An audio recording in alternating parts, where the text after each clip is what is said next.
大家好，我是娟子。前2天有粉丝私信说想学肉夹馍，今天呢，咱们就来做一期。在280毫升的温水里加入4克酵母粉，将酵母搅拌至融化备用。盆里准备600克面粉，加入1克碱面，25毫升食用油。这里加油能使做出的馍有点酥脆的口感。搅匀之后，用发好的酵母水和面，分少量多次的加入。搅成面絮状之后，下手揉成面团。看我揉面这个力度，就知道这个面团比较硬，不太容易揉光滑。盖上保鲜膜，静置20分钟。20分钟以后，看一下面团比之前变软了很多。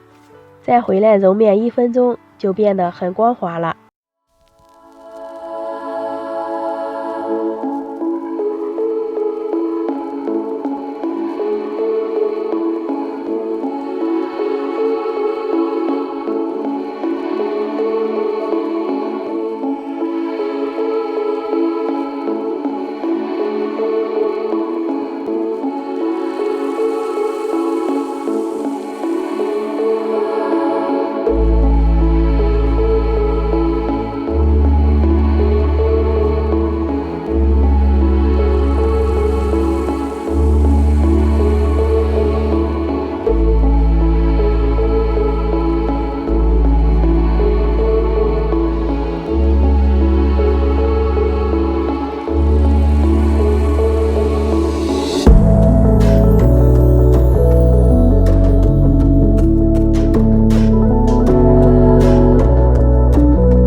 放入做好的生胚，上下盘加热，用中火先烙上2分钟，烙至底部微黄以后，托起来换个面，再接着烙上2分钟。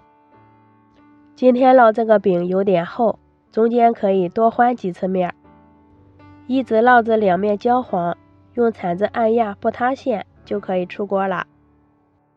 焦黄焦黄的，可好吃了。这是我提前卤好的五花肉，用刀给它剁碎，再放上1把青椒，和五花肉搅和均匀。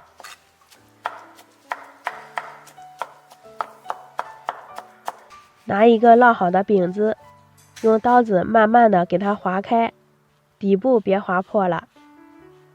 放上剁好的五花肉，再淋一勺煮肉的汤汁儿，就能美美的开吃了。